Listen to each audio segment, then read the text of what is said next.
Hey, this is Pamela Riemenschneider. I'm the retail editor for Blue Book Services, and this is the Produce Reporter Week in Review. Greg, you're back in the office from a nice visit to sunny Florida.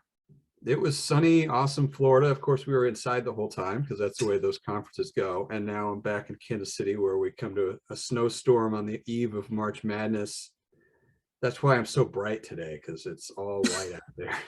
Yeah, we're supposed to freeze too. So I'm not too pleased about that, but we should be back in the 80s by the end of the weekend. So thankfully. But Southeast Produce Council, from what I was reading in a lot of the recaps, it looks like, unlike last year, it was a record attendance, amazingly attended. So what are your key takeaways from this year's Southern Exposure? Well, it's pretty clear that, at least regionally, the produce industry is really wanting to get back to normal, and it felt normal from the very beginning. And I noticed, I mean, there were crowds everywhere, and it was very refreshing. I talked to a number of people who had crowd hesitancy, let's say, and they haven't traveled to an event like this in years, and they didn't know how to handle it. When you first see that bar there that's in the middle in the hotel, and it's just packed full of people, and they walked around it, weren't ready to get in, and the workshop, they were given their space.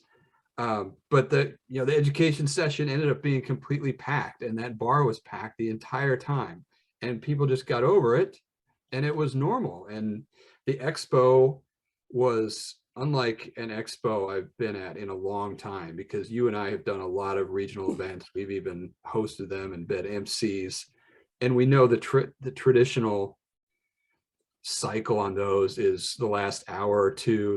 The retailers have done all that they want to do, and they exit and go off somewhere else, and the exhibitors kind of twiddle their thumbs and maybe even break down early.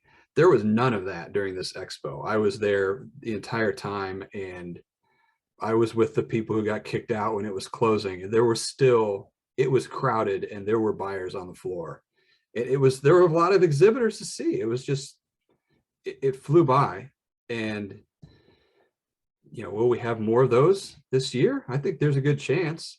Yeah, I really do. I mean, I got a little bit of flack from my honest critique of the couple of the shows that I went to last spring, when we were all eager to get out, but also we had red, yellow, and green badges. We had mask requirements. We had enforced a lot of that stuff, and there was a lot of buyer hesitancy. So therefore, there were exhibitor hesitancy to actually get to the event, and a lot of buyers even had like travel bans keeping them out of it. So it was none of that this year. And this was why I really think trade shows in 2022, it's going to be like the roaring 20s. People are very excited to get out and meet face to face. We decided to go to Fruit Logistica early in the game. And unfortunately it got moved to a week that conflicts with CPMA. So I'm wondering how people are going to prioritize which one they can get to. I suppose it's if you do a lot of business in Canada. I will be going to CPMA this year, and I'm enthusiastic about the trip coming up in a couple of weeks. So it appears that the produce industry is ready to get out and ready to get on the road and ready to see people face to face. And I'm seeing the next couple of shows are just going to be rocking. So it's going to be amazing, and I can't wait to get out on the road. Yeah, we've got pretty much the next 3 or 4 months. There's a relatively big event in each of those months. So I would expect that it'll be very well attended. And I don't know what kind of rules they will have. There were rules at SCPC for wearing masks, and they were ignored. And Florida has been one of the states from the beginning of this that's had among the fewest restrictions. So that might have had something to do with it. Yeah, I'll be South by Southwest will be this weekend and next week for you in Austin, and Texas has been pretty open, but Austin kind of bucks that trend, and probably South by Southwest attendees as well.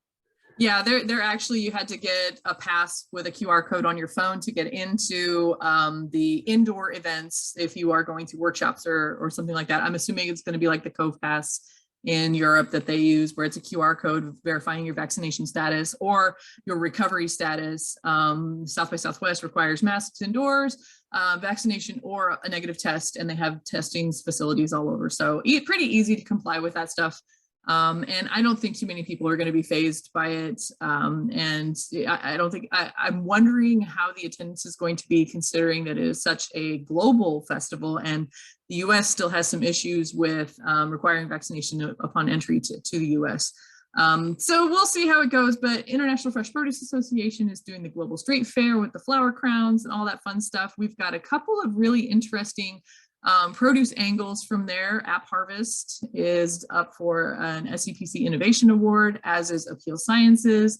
Another couple of firms about food waste. We've got Driscoll's is doing some collaboration with Farm Tank to do screenings of the last harvest. Soren Bjorn plans to participate in a panel for that. So I've got a pretty packed schedule for that, and I'm looking forward to it for sure. Well, speaking of indoor farming and innovation, one of our top stories this week was about Living Greens Farms planning to expand in Indiana. They're adding a new facility, a 200,000 square foot building that was already built but unused. And I really liked that angle because we've got a lot of warehouse space, office space, buildings, commercial property that is available for these farms to purpose. So it should be open by 2023. And then it kind of segues nicely into our Texas supplement for Produce Blueprints. Those, the March and April issue of Produce Blueprints, the digital editions are published now. If you have not gotten a print edition, those go to our members. But I picked an angle for the Texas supplement that kind of has a nice segue with what I just picked up off of my porch. So indoor farming. Yeah. Well, what's in there? What you got there? Well, what have I got here?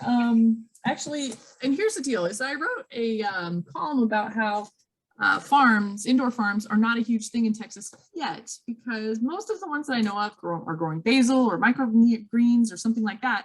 And then I walked to HEB right after I wrote it and saw Calera Farms at HEB, which is, one of the largest, if not the largest retailer in Texas. And then Calera Farms reached out to us and wanted to send some product to show us what they've got. And this was actually grown in Humboldt, Texas, which is outside of Houston. So the growth of indoor farming in Texas, the number of farms that have announced huge expansions in this area has just been phenomenal. Revolve Greens is opening a facility in Temple. Ironox is just made a deal with Lockhart, Texas, which is near Austin. Eden Green Technology has one. Calera Farms, which is backed by Sonny Perdue, by the way. I thought that's an interesting angle. That's big ag, big business is backing one of these farms. So we've got a whole lot of new indoor farms coming into the Texas market. And I think we're going to see a lot of growth, and especially a lot of how are we going to allocate this shelf space? Are we going to stick with the traditional field grown, or how are we going to carve out a niche for these? I think it will be really interesting to see in real time in the stores as I shop. Well, as they improve on volume and get more competitive price-wise, it will not be a niche. No.